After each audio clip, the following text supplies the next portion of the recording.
Muy buenas tardes, queridos hermanos. Vamos a abrir nuestras Biblias en el libro de Efesios capítulo 1 y los primeros 14 versículos vamos a estar desarrollando en esta tarde. Antes de comenzar, vamos a orar para pedir la guía de Dios. Te alabamos, Padre Celestial. Gracias por este tiempo donde podemos también abrir tu santa palabra. Rogamos que el Espíritu Santo, Padre, obre en nuestras vidas, nos enseñe tu palabra para poder también no solo conocerla, sino aplicarla en nuestras vidas. En el nombre de Jesús. Amén. Muy bien, vamos a dar estudio a estos versículos que ya se acaban de leer. Quiero comenzar de la siguiente forma. Quiero compartirles acerca de un fallecido editor de un periódico. Este editor, llamado William Randolph Hearst, invirtió una tremenda fortuna coleccionando tesoros de arte de todo el mundo. Un día, el señor Hearst encontró una descripción de unas piezas valiosas que quiso poseer y le pidió a su agente que fuera al exterior a buscar esas piezas valiosas. El agente recorrió lugares, países y cuando llegó nuevamente donde el señor Hearst, lo encontré esas piezas valiosas. ¿Sabe dónde estaban? En el propio almacén del señor Hearst. Si el señor Hearst hubiese revisado su inventario de tesoros, se hubiese dado cuenta que ese tesoro estaba en su propia bodega. Y muchas veces la vida del cristiano es así. Tenemos un tesoro del cual desconocemos. Muchas veces vivimos vidas mediocres y pobres, siendo ricos espiritualmente. En esta tarde vamos a ver acerca de aquella salvación que tenemos en Cristo. Esa salvación que nos hizo personas realmente ricas. ¿Por qué? Porque vienen acompañadas de grandes bendiciones. Vamos a leer la palabra de Dios. Los primeros versículos, ahí en Efesios, vemos el saludo del apóstol Pablo. Dice: Pablo, apóstol de Jesucristo por la voluntad de Dios, a los santos y fieles en Cristo Jesús que están en Éfeso. Gracia y paz a vosotros de Dios nuestro Padre y del Señor Jesucristo. En el versículo 3, el apóstol Pablo comienza hablando de una gran realidad y una gran verdad. Dice: bendito sea el Dios y Padre de nuestro Señor Jesucristo, que nos bendijo con toda bendición espiritual en los lugares celestiales. Comienza diciendo una verdad, y comienza diciendo algo claro, algo donde se desprende todo lo demás. Quien nos rescató, quien nos salvó, quien nos dio esa salvación tan preciosa, el Padre, Dios, también nos bendijo. Y en primer lugar vamos a ver que por esa salvación que tenemos en Cristo recibimos las bendiciones del Padre. La primera bendición la tenemos en el versículo 4. Nos escogió, dice, según nos escogió en Él antes de la fundación del mundo para que fuésemos santos y sin manchas delante de Él. Es hermoso ser escogido. Tal vez si pensamos en el sistema de este mundo, en el sistema laboral, al cual muchas veces se postula a través de qué, o por medio de un currículum, presentamos, ven las capacidades, las habilidades, la trayectoria que tenemos y nos eligen, nos escogen. Pero en el plano espiritual no es así, porque la verdad es que Dios no nos eligió por alguna competencia, por alguna capacidad. No nos eligió porque éramos fuertes, éramos inteligentes. No, simplemente nos eligió por pura gracia. Es así la elección. El texto bíblico en 1 Corintios 12, un texto muy conocido, dice: sino que lo necio del mundo escogió Dios para avergonzar a los sabios, y lo débil del mundo escogió Dios para avergonzar a los fuertes. Así que no se trata de usted, no se trata de mí esa elección, se trata ¿de quién? De Dios. No es por su mérito ni por mi mérito, es por los méritos de Cristo en la cruz. Quiero dejar algo muy claro, que Dios no nos eligió así al azar, seleccionando a algunos para salvación y a otros para condenación. Hay una condición acá, y claramente vamos a ver en varios versículos que esa condición para que Dios nos haya elegido está en el mismo versículo que dice: en Cristo, según nos escogió en Él, en Cristo, antes de la fundación del mundo. Ah, Alguien dijo las siguientes palabras: la salvación es como cruzar un arco, un gran arco, que tiene un letrero que por la parte superior y frontal dice salvos por gracia. Pero cuando cruzamos ese arco y miramos hacia atrás, dice escogidos por su omnisciencia. Así que debemos entender esta verdad, que Dios no nos elige, no nos escoge al azar, sino que Él, en esa capacidad, en ese poder que tiene, en esa omnisciencia, Él sabía que nosotros íbamos a responder al Evangelio de la salvación. Ahora, algo no menos importante es el propósito. Fuimos elegidos dice, que seamos santos, para que seamos santos y sin mancha. O sea, apartados para vivir para Dios. En este mundo, sí, en este mundo pecador, pero apartados. ¿Para qué? Para crecer en santidad y para servir siendo vasos limpios. Pero también otro de las bendiciones que proceden del Padre es que Él nos predestinó. ¿Qué significa esto? Significa que Él nos dio un destino de antemano. Colocó Él un límite. Ya no caminamos en esta vida sin rumbo ni dirección. Más bien ahora a través de su palabra, Él nos muestra el camino que debemos de seguir y la meta que nos espera.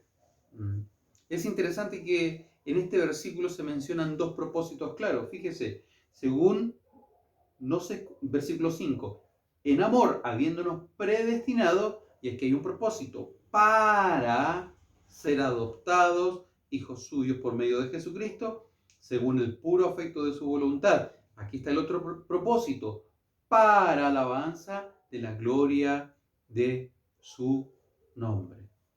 Entonces vemos dos propósitos en este versículo por el cual Dios nos predestinó. Nos predestinó, como lo primero que dijimos, para ser adoptados.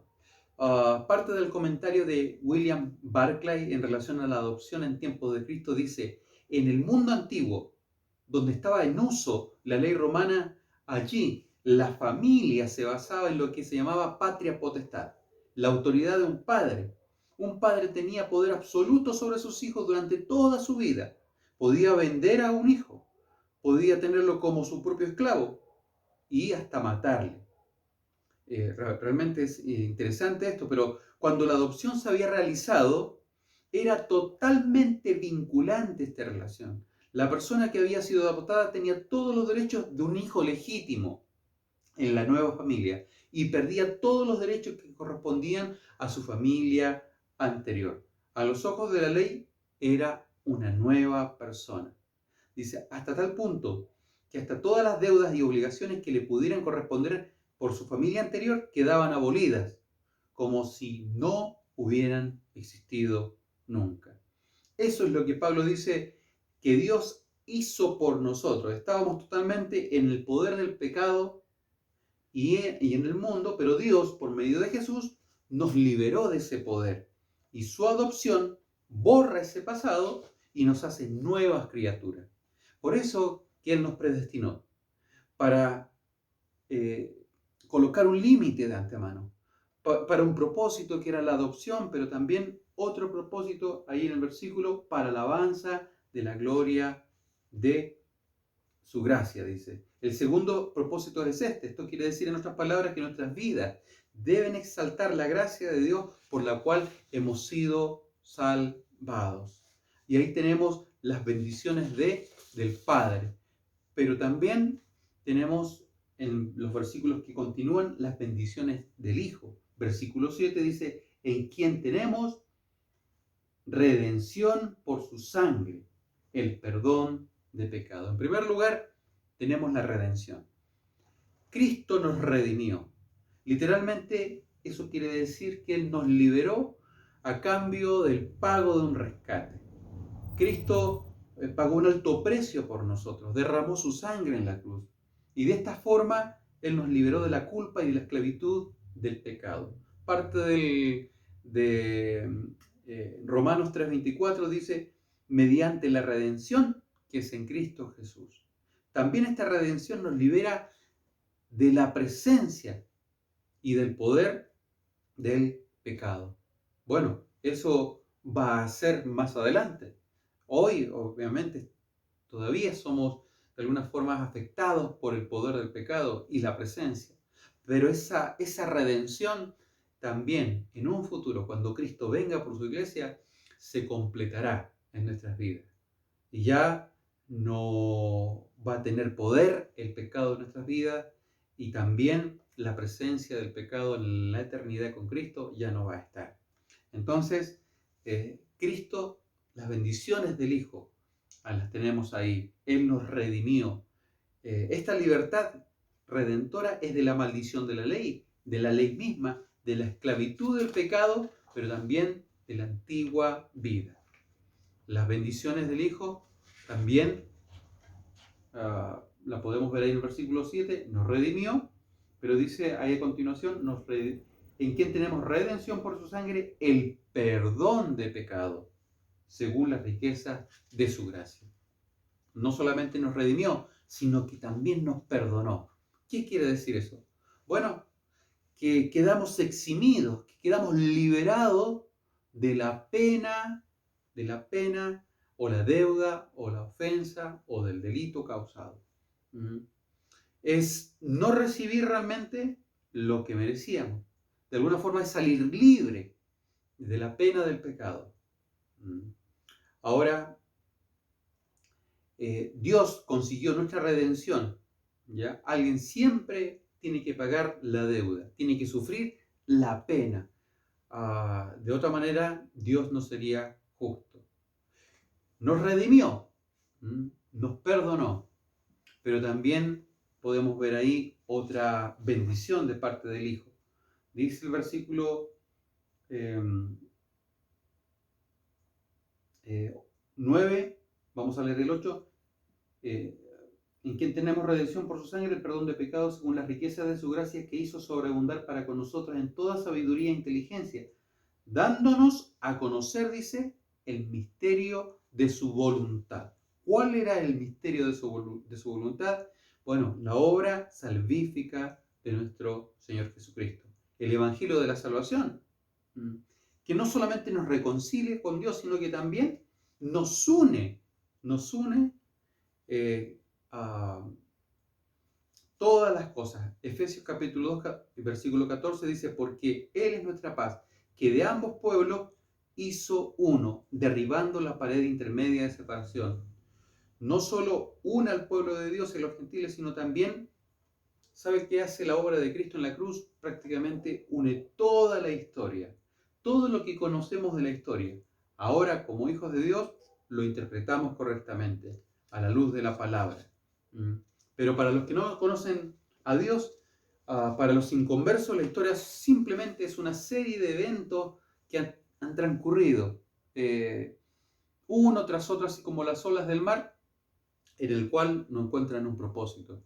Pero nosotros entendemos ese misterio de la voluntad, la obra de Cristo en la cruz, como el Evangelio de la salvación, algo que reconcilió a dos pueblos, los judíos con los gentiles, hizo un solo pueblo, pero también la obra de Cristo es algo que une toda la historia de la humanidad. Nos perdonó, ya nos redimió, nos comunicó este misterio de su voluntad, pero también la palabra de Dios dice que ahí Él también nos dio herencia. Fíjese lo que dice ahí el versículo 11. En Él, en Cristo, asimismo tuvimos herencia, habiendo sido predestinado conforme al propósito del que hace todas las cosas según el designio de su voluntad. El cristiano ha recibido una gran herencia. Esta palabra se usa bastante en el Antiguo Testamento para hablar acerca de la tierra prometida, de aquella herencia del pueblo de Israel que Dios le había dado, esa tierra. Sabe que una y otra vez se habla en el Antiguo Testamento acerca de ese lugar, que también es conocido como Palestina.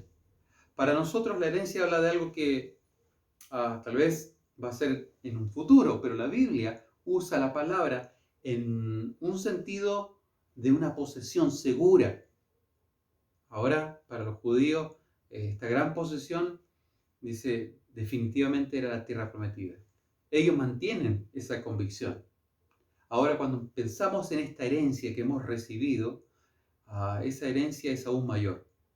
Pedro usa 3 palabras para describir esa herencia. En 1 de Pedro 1:4 dice, para una herencia incorruptible, incontaminada e inmarcesible, reservada en los cielos para vosotros. ¿Sabe que esa herencia que poseemos es incorruptible? ¿Qué quiere decir? ¿Qué quiere decir esto? Que es imperecedera. O sea que no puede ser destruida por ejércitos invasores. Es incontaminada. O sea que no se contamina con algún tipo de impureza. Y es inmarcesible. O sea que no se marchita. Esa es la herencia que ha recibido todo hijo de Dios. Bueno, cuando pensamos en la herencia, tal vez hay algo más que considerar. Pensamos tal vez en algo tangible y venía también a mi mente este salmo, el Salmo 73. Cuando el salmista escribe allí, mi porción es el Señor. Dijo mi alma, por tanto, en Él esperaré. Entonces, ¿cuál es la heredad del cristiano? ¿Cuál es la herencia de aquellos que han nacido de nuevo? Bueno, pueden haber muchas respuestas secundarias, pero la verdad es que hay una sola primaria. La heredad del cristiano es Dios mismo. El salmista dijo, el Señor es la porción de mi herencia. Tenemos una hermosa herencia, que es Dios mismo. Obviamente, acompañado de esas cosas, vienen otras bendiciones. Y por último, hablamos de las bendiciones del Padre, las bendiciones del Hijo, pero también las bendiciones del Espíritu Santo. Déjenme preguntarles algo. Después de escuchar todas estas bendiciones, yo no sé si logra dimensionar que realmente somos ricos en Cristo, que la salvación con la cual hemos sido alcanzados viene acompañada de una gran cantidad de bendiciones. Estas son algunas nada más. Entonces la pregunta que cabe acá realizar es ¿por qué muchas veces vivimos vida mediocre? ¿Por qué muchas veces vivimos dando lástima o pena? Como pobres, pero realmente siendo ricos. Por último, quiero hablar acerca de las bendiciones del Espíritu Santo. Y en el versículo 13 y 14 dice, en Él, también vosotros habiendo oído la palabra de verdad del Evangelio de vuestra salvación, habiendo creído en Él, fuisteis sellados con el Espíritu Santo de la promesa, que es las arras de nuestra herencia hasta la redención de la posesión adquirida para alabanza de su gloria. ¿Sabe cuál es la bendición del Espíritu Santo? Nos selló. El Espíritu Santo nos selló, es el sello, es la muestra de que le pertenecemos a Dios. Es su depósito o las arras, nos garantiza de que algún día Él cumplirá lo que ha prometido. El Espíritu Santo viene a ser como un anticipo, un depósito inicial, o alguien dijo una firma válida de un contrato. La presencia del Espíritu Santo en nuestra vida confirma que nuestra fe es genuina y prueba de que somos realmente hijos de Dios. Para recibir el sello, como dice el texto claramente, hay que oír primero, pero para recibir el sello también, después de haber oído, tenemos que creer en el Evangelio.